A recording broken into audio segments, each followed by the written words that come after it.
Good evening, this is News.PH, but it's not politics as usual. I'm Pia Hontiveros. March is Women's Month, and Solar News Channel Current Affairs has dedicated an entire week for this.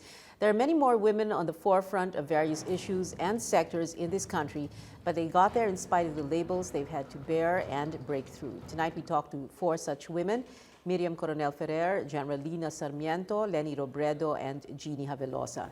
In this first segment, Miriam Coronel-Ferrer, the chair of the government peace panel that is about to sign a peace agreement with the Moro Islamic Liberation Front, and retired Police General Lina Sarmiento, the first two-star woman police general, who at the time of her retirement was chief of the PNP's Directorate for Police Community Relations and is now chair of the Human Rights Claims Board. Good evening. Should I call you General pa rin, No, ma'am? you can just chair. Call me Chair. Chair? Lina. Okay. Chair Lina, and just chair. Lina. Oh, tama. Chair and chair. Two chairs. Two chairs. Thank you But very you much. can call us by our first names, Yeah. certainly. Okay. Okay. And then, nakakaya pa rin. Ma'am na lang. Okay. Thank you very much for being here. Let's begin with Miriam Coronel-Ferrer. Ma'am, OPAP leadership is mainly majority female. Was this an asset for the negotiations? Well, if it produced the results, then maybe it can be said that it was one such factor. But certainly, it's many factors altogether. But the best part here is that we are really a team and we're working very well. Yeah. It works both ways, no? Kasi, when you say, kaya kayo nakakuha ng peace agreement or kaya napasign nyo ng mga annexes, dahil babae kayo. Parang it doesn't... O maski na babae. Oo. So, I mean, kasi alam naman natin marami talagang factors dyan. But certainly, may ibang dynamics kapag maraming babae sa lamesa. Meron din ibang mga perspectives that get to be discussed, otherwise probably not even be on the agenda. If not for the women. If not for the When women. you say there are many other dynamics, like what exactly do you mean? Can you be more detailed? Can you give us an example? Well, una-una na, syempre, iba yung ating style, hindi tayo tumatapat in terms of halimbawa ang stereotype natin sa mga kalalakihan, di ba, usually mahalaga sa kanila yung egos nila. Bagamat hindi naman natin sinasabi lahat ng lalaki ay ganoon, pero usually pumapasok yan sa dynamics. So, hindi na-avoid natin yung ganong klaseng tension points in the process of our discussions. Yeah. Are you saying that women are more cool-headed, mas malamig ang ulo? Hindi naman Baka siguro ikaw natin lang yun. hindi natin masasabi lahat, Yeah. pero hindi tayo tumatapat pag nagkakaroon na ng contest sa usapin ng mga egos. Hindi yan yung, it's not how we usually act in situations like that. Probably it's because of the way we were socialized. I'm not going to say that it's true for all women, and the other side being true for all men. Yeah. Okay. In the Moro culture, hindi ba the idea, the thinking is that men don't fight with women. So you're saying also that they did try to avoid getting into We were discussing entangled. very hard issues, but as the MILF chair had always said, let's not be hard on the people, we're hard on the issues. So yung issues talaga, yun yung substance ng ating pinag-uusapan. Yeah. But how it's being discussed, maybe on their end, meron silang adjustments that they had to do because it's not what they probably expect the usual negotiation process is. Because we can do things differently. Would it be a disservice also to say na the reason why you've gotten this far is because you're a woman? I mean, the reason why the negotiations have gotten this far. Parang Baka hindi naman, siguro, hindi no? naman. Mahirap naman i-claim yon na dahil sa ganun. Remember, we are dealing with mostly men, and they got this far together with us. But the good part here is that both men and women were able to do this. Ang hindi siguro maganda kung panay lalaki lang, and they're the only ones claiming ownership or claiming leadership over the whole process. This is really a partnership in more ways than one. A partnership between government and the MILF, a partnership between men and women. Okay. General Lina Sarmiento, or newly retired General Lina Sarmiento. Ma'am, you were an accidental policewoman. You didn't know what you were getting into? I know that I was applying as a forensic chemist in the lab because that's what I really would like to do when I was 21 years old.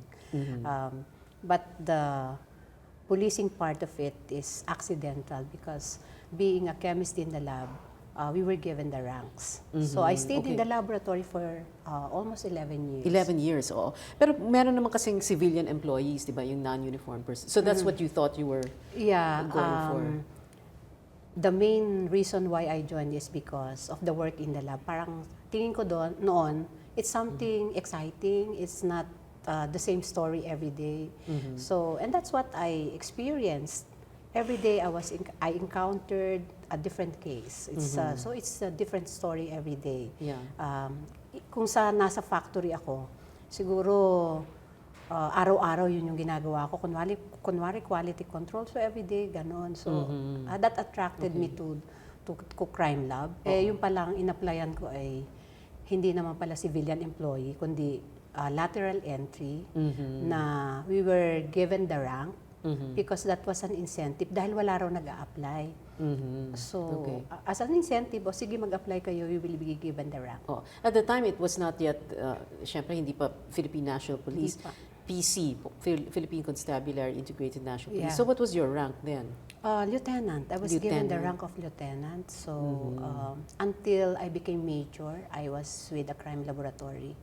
Wait, so this was your first job, in other words, because you applied at 21? Actually, I thought for a while, parang while waiting for the result of the board exam, pero just few months just to while away that time. And then, nung nag-major na ako, that was the time I transferred. And that was when the PNP was organized. Exactly when PNP was organized, early 1991. That was when I left the lab and joined the line. Okay, let's jump first from the time you applied to what's happening now, just so that we can get the issue out of the way. How does it make you feel that you're being asked to resign as chair of the Human Rights Claims Board? I consider it the fruits of democracy because right now we can see that democracy is vibrant, it's working, everybody can say anything they want, and even if they are saying that I'm not qualified, I just work, I just move on. There is a very important job to perform, and that is to first is to organize, second is to formulate implementing rules and regulations, and then to receive claims, applications for claims from victims of martial law, and process all these claims, and finally to distribute the money and the reparations for the claimants. Yeah. But it is, that is what your critics are saying, no? It is this, yung receiving all these applications for recognition of as a human rights victim, that is absurd now, because since you are part of the institution that also violated human rights in the past, parang it's the strangest, the most absurd thing in the world. At the time that martial law was in effect, I was in the lab. Forensic chemist doing laboratory work. So until early 1991, I was in the lab. And second, I'm just one of the 9 members of the board. There are 8 other members. 6 of the members of the board are lawyers. They were very active. One is from FLAG, one is from Akbayan, from the Medical Action Group, Amnesty International, 2 from the Human Rights. The other one is Yusek Gascon, who's with Chito Gascon. Yeah, Chito. And I believe that all our experiences combined together will really move things forward. Okay, but why were you the choice? Why do you think you were the choice? Because you're a police general, or because you're a woman? What was it? I don't really know. Hindi kayo kinausap ni Presidente? My guess sinabi? is also as good as yours. Okay. Kinausap naman ako. I was told that this is an opportunity for me to help because I'm retiring and. Pero napaaga, di ba? Dapat September. There was another position waiting for you, or there is, right? I don't know. But this is a welcome opportunity for me because I believe I can share my experiences in the laboratory and in engaging with people in leading the Human Rights Victims Claims Board. Okay, let's go back briefly to your years as a police officer. You're the first woman two-star general, so this is like the first of firsts. No one else has gotten this far. But I wanted to ask you about what was it like going up the ranks and then dealing with men. Iba ba yung tingin sa inyo? I mean, did you get, I mean, syempre, minsan hindi naman diretsong sinasabi. Minsan it's a look in their eye, in their faces, or it's the tone of their voice, or the way they talk to you, or the way they deal with you. Did they treat you differently dahil babae kayo? Hindi naman lahat.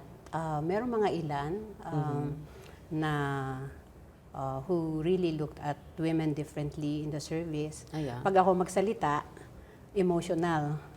Pag lalaki ang magsalita, passionate, no?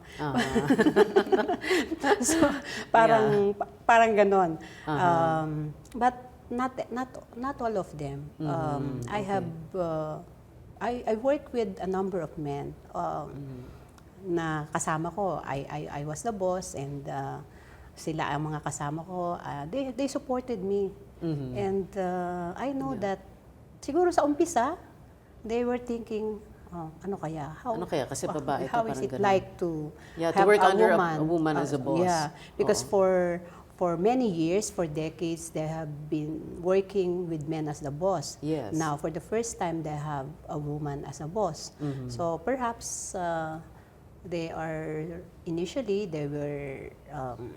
thinking how does it feel like having a woman as a boss? But then, as time goes on, we work together very, I think, harmoniously. Wala kami naging problema. And Arwin is, maybe can testify. Naku, baka mag-disclosure ako bigla. But anyway, okay. Pero yung, itong being a police general, no, I mean, you know, when when I walked in here, and then I saw it, oh my God, nakababa ang buhok. Parang ganun dahil nasanay ako na, I mean, I'm sorry of all the minor things to nakababa yung buhok niyo because, you know, every time, bawal? Dapat nakatali yung buhok at hindi lang nakatali, kailangan nakalagay sa loob ng parang isang bun, may net. Dapat hindi siya nakasayad sa collar. So we have a regulation like that. Para neat tingnan dahil we are wearing the uniform. Okay. So this is freedom. Yeah, freedom for me. Freedom for you finally. Okay. Let's go back to Miriam Coronel-Ferrer, the chair of the government peace panel that's talking peace with the MILF. The president was supposed to have wondered if your negotiating partners were ready for a woman. Well, yes, he did raise that question. And of course, saying as well that it's not him being anti-women, but it's our counterparts. And he was very concerned because certainly he wanted the peace negotiations to succeed. But we have to give credit to the MILF that they took on the challenge. This is a new experience for them because it's not throughout their lives, they have mostly dealt with other men. Especially when it came to politics or their struggle, the revolution that they waged. And even in the past negotiations, although there were already several women from the government side that joined the panel earlier on. So for them, maybe this is a new experience. And we have to give that credit to them that they have actually opened their minds and opened their hearts as well to this very good teamwork now that we find between the two panels. Should we give credit also to the president? He seems to be making really nice, good appointments when it comes to women. Yes, I should think so. You do have several strong women in the cabinet. Now with General Lina's appointment, I think he has that kind of openness. And after all, his mother was the president before. So. Okay. Let's talk about what it's like at home. If you don't worry, we won't know. Who is the chairperson at home? Miriam, who is the chairperson at home? You or your husband? It depends on what's being chaired.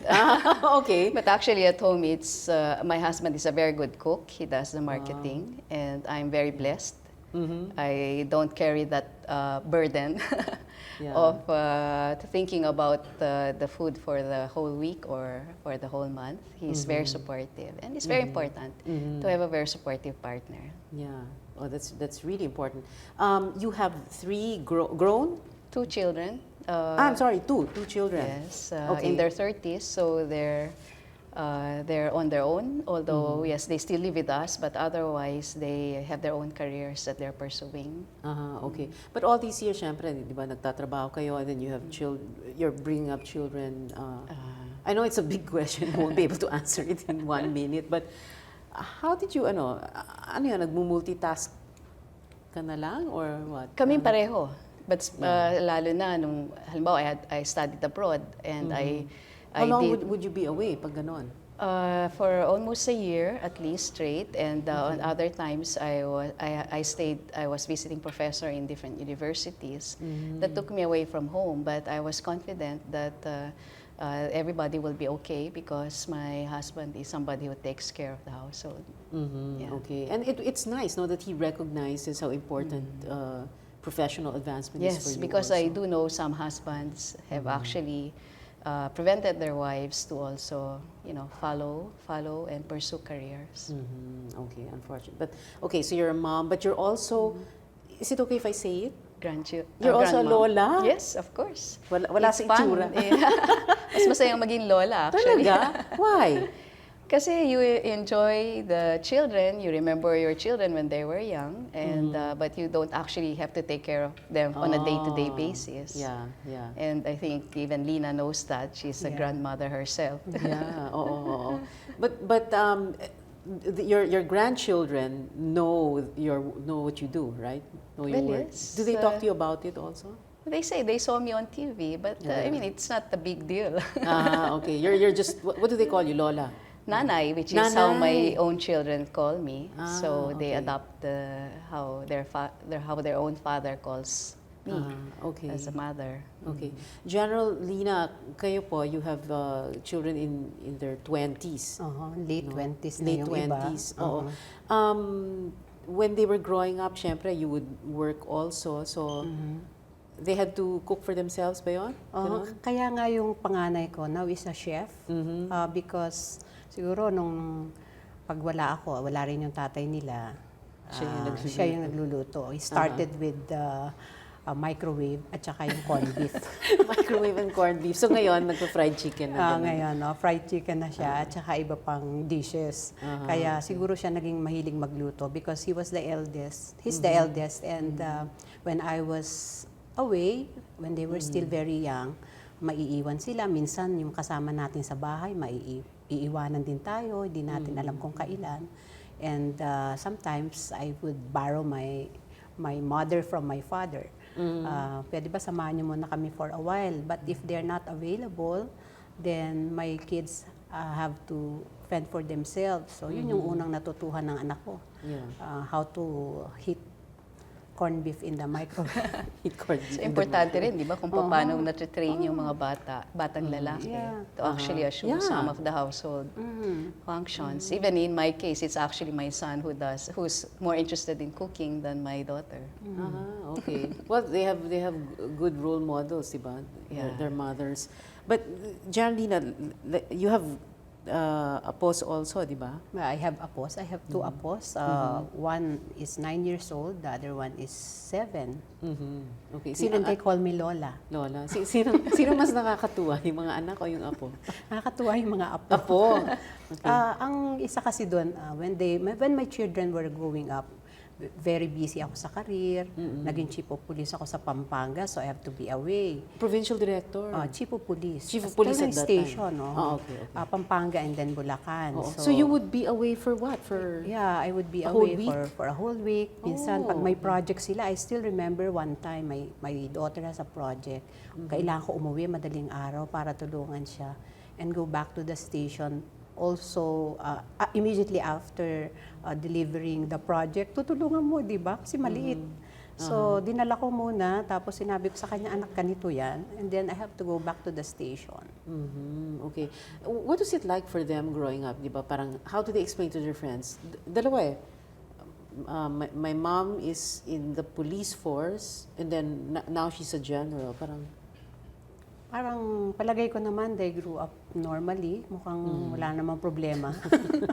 Dahil, natutuwa ako talaga. I thank God, of course, my family for supporting me also because when my children were growing up, some of my brothers and sisters who go to the university were living with us. So, parang natulungan din nila ako dahil kasama ko sila sa bahay. Okay. Were there instances in your long careers that you had to fight against labels? Did you feel that people were dealing with you differently because you're a woman? And we talked about what it's like, as chairperson of the government peace panel. But before that? Before that, actually, ngayon ko lang naranasan that your being a woman can be an obstacle at this very late stage in my career, because otherwise we were raised by parents who were very liberal and who allowed us to discover our own interest.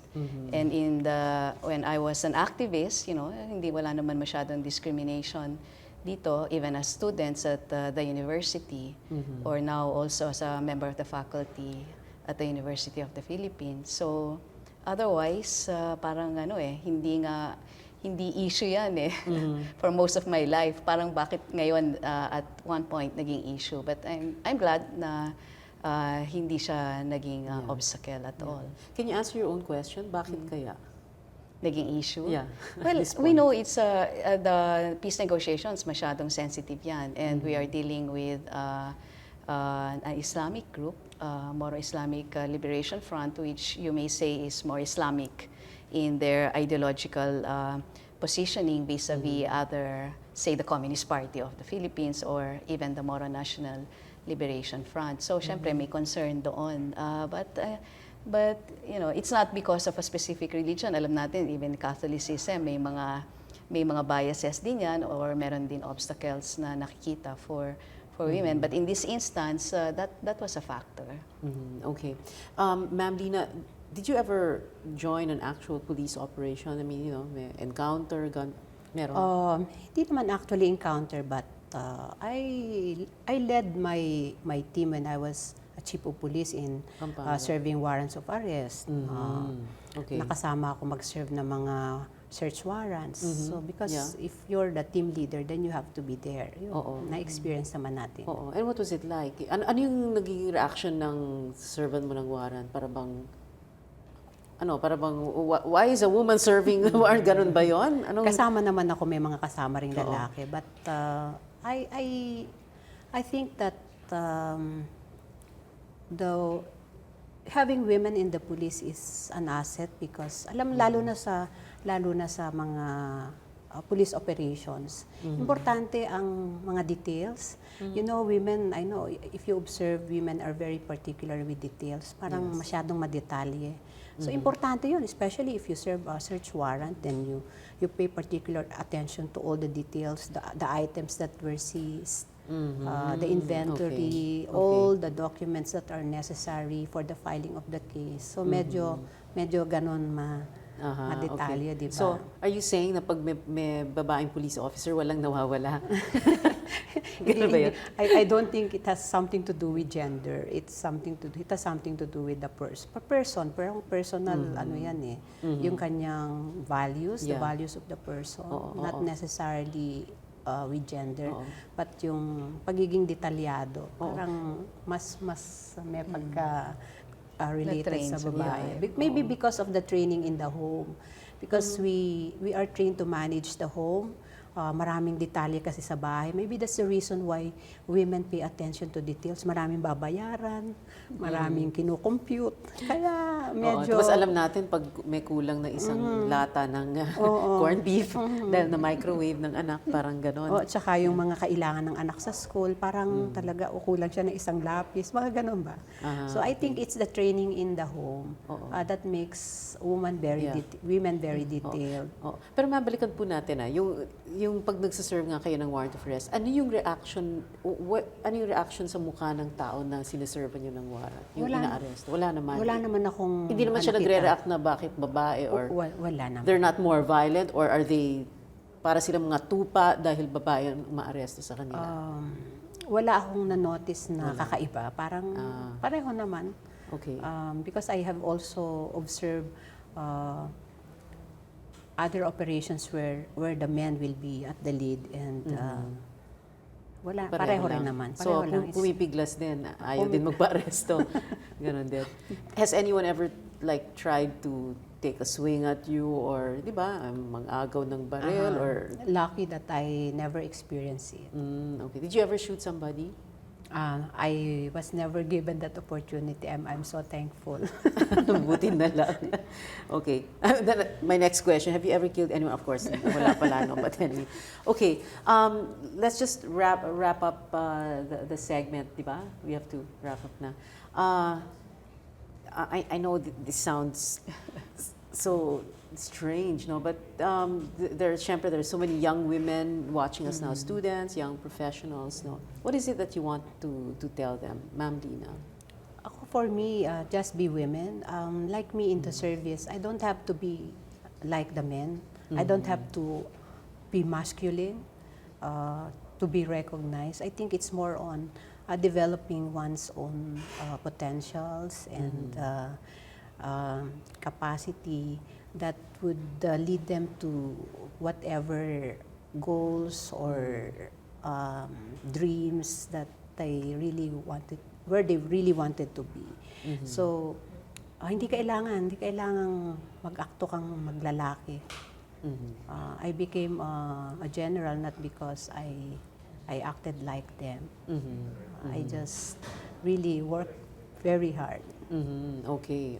And it was Jessie Robredo pala, no, who recommended you get your second star? That was during the time of Sec Jessie. Okay. And of course, General Bartolome. Nick Bartolome, former chief PNP. Okay. And Ma'am Miriam? Well, di ba minsan iniisip mo, babae, what's the big deal? But when you see women who are parang na-inspire sila kasi maybe because they did not have the same access to opportunity, they did not have the same support system that I had. Pero nakikita nila na pwede palang gawin ng isang babae yan. May nakaka-inspire talaga yan eh. And I think for that alone, siguro may special component talaga dito sa process na to na nakapag-inspire ng mga kabataan that they can reach heights that they probably never thought is possible for them. So, payo natin sa kanila, just work hard, always do the right thing kasi importante din 'yon, di ba? Kasi para hindi ka naman maligaw ng landas, and then don't give up and show that you can be better or smarter than some men. Some lang. Thank you very much, Chairperson Miriam Coronel-Ferrer and Chairperson Lina Sarmiento. Thank you, ma'am. Thank you, ma'am, for being here. We're taking a short break. News.PH will be right back. Stay with us.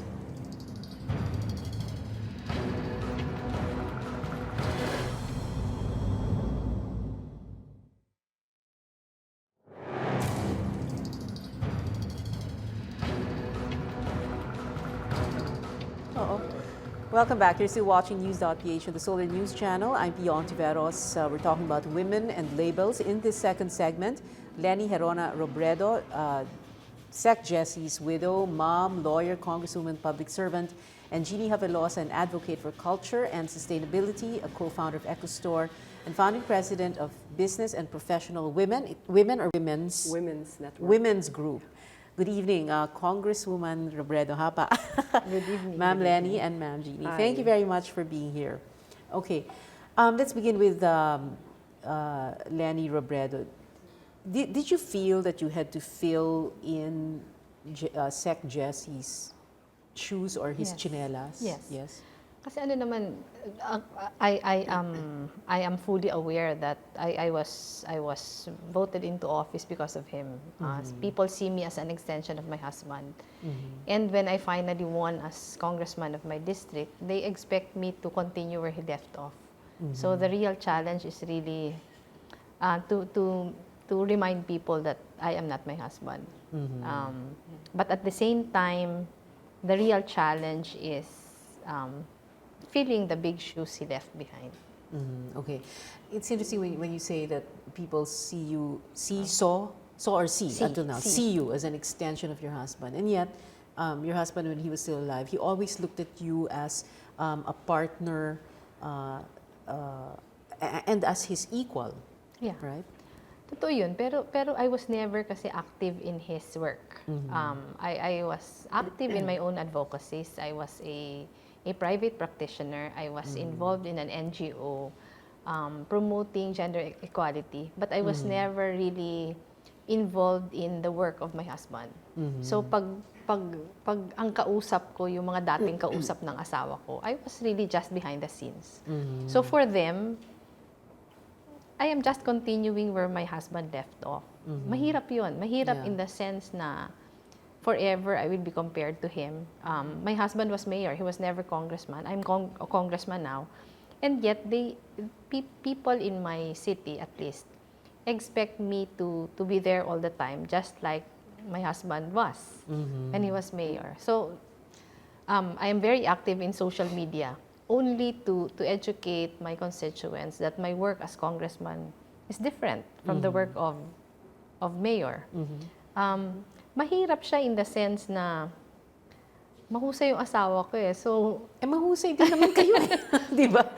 pero ang expectation kasi ng tao, exactly the same yung trabaho namin. And iba yun eh. Kasi yung mayor, executive. Ako naman lawmaking. Sometimes they could not understand why I have to be in Manila most of the time. Sasabihin nila, buti pa yung asawa mo noon pag iniimbita namin, parating andito, bakit ikaw most of the time nasa Manila ka? So, kailangan i-explain mo sa kanila na your work as congressman is different from his work before as mayor. Yeah. Pero ngayon naman unti-unti naiintindihan na. And I don't take it naman against them eh. Tinitingnan ko siya ng challenge. Na kahit iba yung aming trabaho, pareho pa din yung level of satisfaction ng constituency. Okay. When he was mayor, is it true that your fellow lawyers would parang basta nagbubus kayo sabay-sabay daw, no? Tapos pagdating sa station, hindi daw nila pinapansin si Sec Jess kasi naka-shorts lang, sinusundo kayo. Hindi nila akalain siya na pala yun. Hindi akalain ng mga taga dito. Pero sa amin naman, hindi siya pinapansin because regular item kami ng mga bus stations. Kahit ngayon, pag nalalaman ng mga taga Manila na nagbubus pa din ako, parating sinasabi nila na, how do you manage that? Hindi ka ba, would people not make a fuss of you? Hindi eh, kasi yung mga taga sa amin, sanay na nakikita kaming ganon. Yung medyo nagugulat talaga yung mga hindi taga sa amin. Nung buhay pa yung asawa ko, kasi parati yung naka-dress down. Pag hindi siya kilala, tapos nalalaman na siya pala yung mayor ng Naga, nagugulat, bakit ganyan yung itsura ng mayor? Kasi parang parati nakapambahay. Okay. Cute naman eh, okay lang yun. Jeannie Havelosas also here. Jeannie, what is it about midlife and women? The reason why that's my first question for you. You were quoted as saying that when you and your business partners decided there was a point in your life, midlife, you decided that you wanted to add meaning to your already very successful careers. Right. Tapos midlife. I think midlife is a point where everybody reassesses where they came from and where they want to go for the second half of their life. So when me and my business partners in Echo Store decided we wanted to change our whole mindset of not just going after money and profit and the ego ambition of wanting to be known that you're so good in what you do, but rather how can we give back to the community and to the community and to the country also something of value.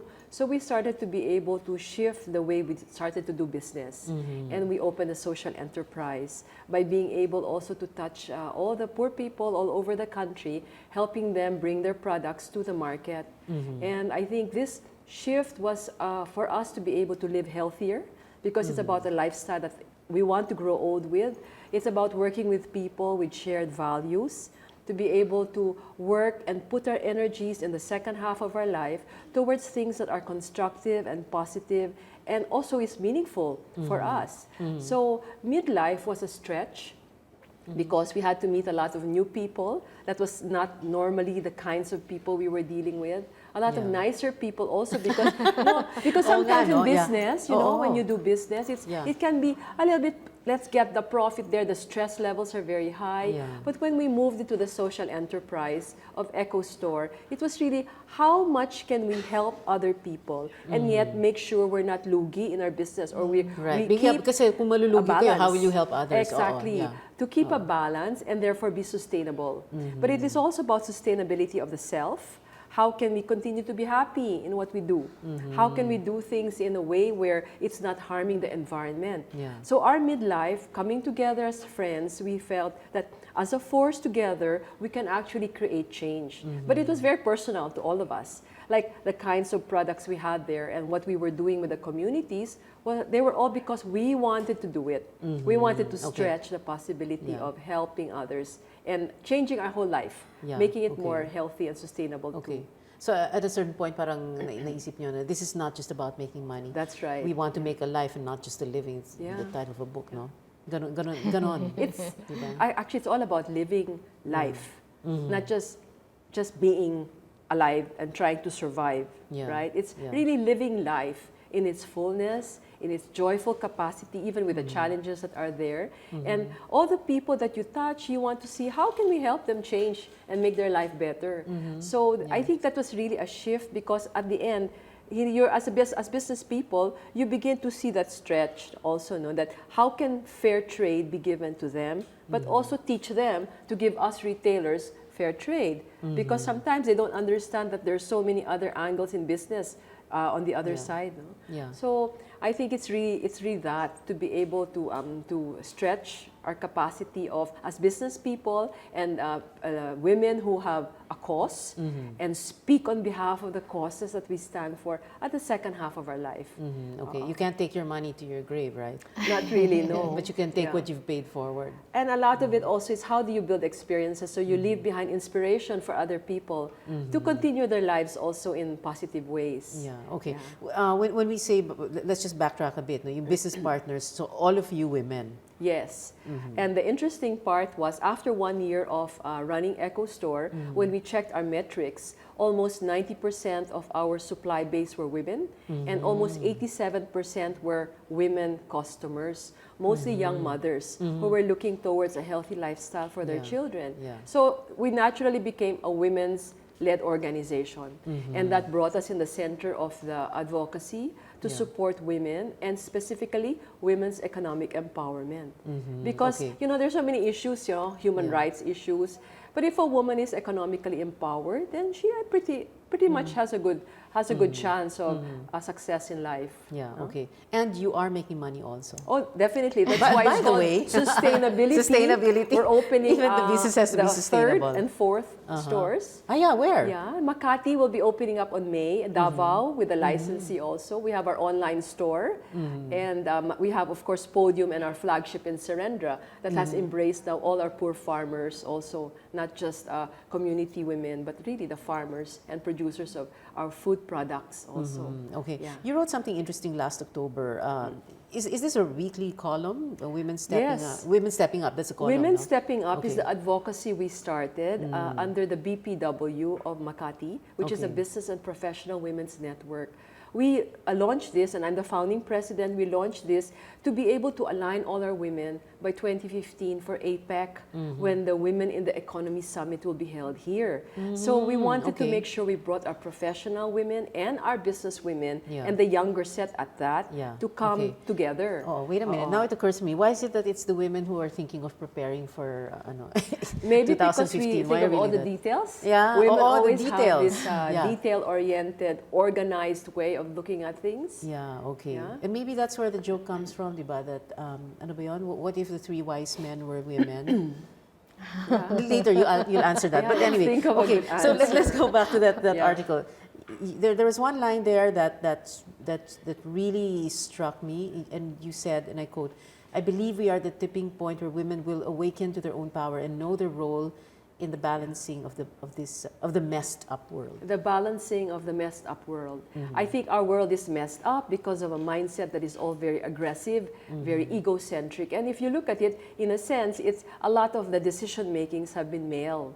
Not that I'm saying it's wrong, Yeah. but that we must find another way. And it is about balance. And if women understood that need for empowerment coming from an internal strength, and an internal integrated way of living life, no?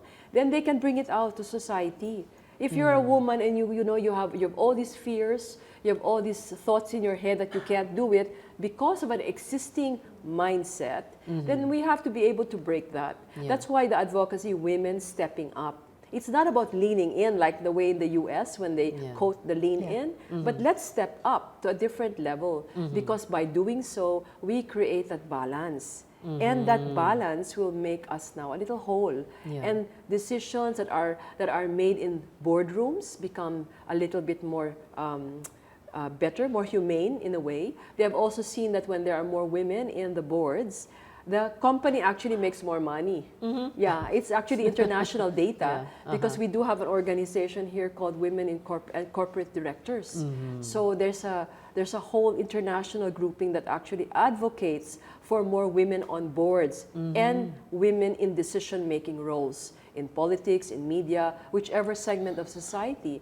So I think that when women find that power inside them, and it is a power not like that of men, it's totally, it's different, but it's also as powerful, right? If we can bring that together, how much nicer our world will be, and the balance would have been brought together. Yeah. So the Filipina is fantastic, but our image abroad is that of domestic DH, helpers. yeah. Okay. So when APEC in the region, when we discussed women's roles, the Philippines actually brought the discussion of women empowerment to the forefront of APEC in 1998. Now when we host it in 2015, we would like them to see how good we've really brought the discussion with clear case studies of success, clear metrics if we can. And that's why I think there's this attempt of bringing women and making them see that there is a possibility through our networking, through our mentorships, how can we as women help other women? How can we draw men into the conversation that likewise they have a role, right? Yeah. My father... not join the conversation. And to come in and draw them yeah. in. My father has 4 daughters. So he's very much into about letting the woman be empowered. And I think that's what's key. If the men know they have daughters, would they not stand for helping women get empowered and therefore make a world more balanced? Yeah, I think it will be pretty good if we can change that mindset. We must step up. Yeah. And the stepping up is beyond just our fears. It's us. We create this drama in our heads. Yes. That we can't do it. And, Because because the boss said so, my husband said so, my boyfriend said so, my father said that too. You have all these issues. Yeah. And when you break those stereotype thoughts about Asian women or the Filipino women, you'll find that we have a strength. We're the only one in Asia with a Magna Carta for women. We've had how many? 2 women presidents. We've got fantastic, look at these women in politics and in media. So we are way ahead. And therefore we should really kind of push this empowerment principle. Ma'am Lani, this is your whole life work. Yeah. Even Naga. Pero what's different now is that I get to spend more time with women in the grassroots. And they do not really understand these issues. They do not understand empowerment. They do not understand trafficking. They do not even understand what violence against women is all about. So I would have to agree with Jeannie that I think the most basic is really economic empowerment of women, because it gives them the power it gives them the voice. It gives them the voice not only in terms of being able to articulate their thoughts, but our policies should create an environment where women are really given a place in decision making. Kaya yung mga pinapasa ko ngayon na mga bills sa Kongreso is all about that, giving voice to the marginalized.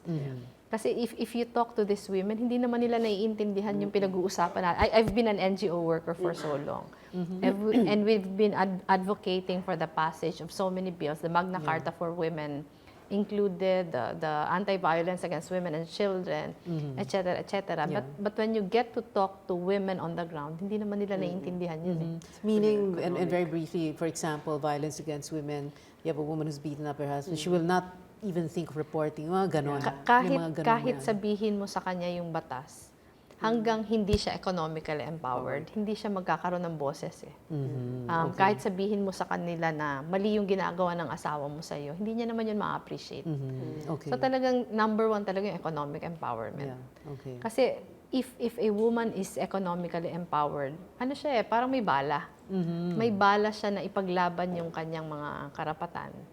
At palagay ko, obligasyon naming mga nasa gobyerno, yung sinasabi ko kanina, is to create an environment where the marginalized are really given voice in decision making, in budget processes, in everything. This was our experience in Naga. In Naga, when my husband was in his first term of office, the city passed a law called Empowerment Ordinance, giving voice to all the marginalized in the community. And when we say marginalized, hindi lang to yung mga organized na mga NGOs. Pero ito yung mga regular na mga people's organizations which are not even accredited. Kasi nandito yung bulk ng mga kababaihan at mga sektor na wala talagang boses. So, yung sinasabi ko sa mga dati ko din na kasamahan na kahit anong pagod natin na ipamukha sa kanila kung ano yung kanilang karapatan under the law, hindi naman nila yun maiintindihan. Okay. If Jeannie's dad has 4 daughters, My husband had 3. 3. And I was the 4th. Okay. So that's quite a handful. They are still the priority, right? Yeah, all the time. All the time. Mahirap because when my husband was still alive, even if I was active in my law practice, even if I was active in my NGO work, the entire schedule revolved around my children. So, pag nasa school sila, that's the time I work. But when they go home, I make it a point that I am home. Ngayon ako na yung tatay sa kananay, mahirap. Lalo na nasa kongreso, natatapos yung sessions namin gabi. Before, I did not have a driver, I did not have anyone. Ako lang talaga. So, I bring them to school, I fetch them, I bring them to their swimming training, so their piano lessons, etc., etc. And all of a sudden, iba na. Wala na silang tatay. Ako na lang yun nandyan. And because of my new responsibilities, I could not be the mother I was before to them anymore. But they understand, of course. Ano naman yun proseso. Proseso, yeah. Okay. And part of the process, of course, and we'll wrap up already, you borrow their clothes also, right? Yeah. You wore all the Trisha's time. prom dress? Yeah. Oh, yeah. You saw that? Nasa Facebook Nakakahiya. Hindi naman nakakahiya. Maganda nga eh.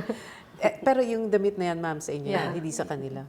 No, but I wore this at my eldest daughter's high school graduation. Okay. I had a throwback thing, I think 2 weeks ago, and I realized that I saw a picture of me wearing this 2 weeks ago, and I realized that this was the same dress I wore to Aika's high school graduation, which was in 2004.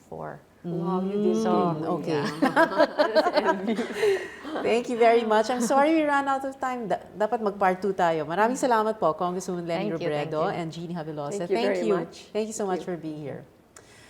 You can download the Solar News mobile app on your Android and iOS devices to watch the Solar News channel via live streaming and catch up on programs you may have missed. Thank you for watching. I'm Pia Hontiveros. This is News.PH. See you again next Wednesday. Good night.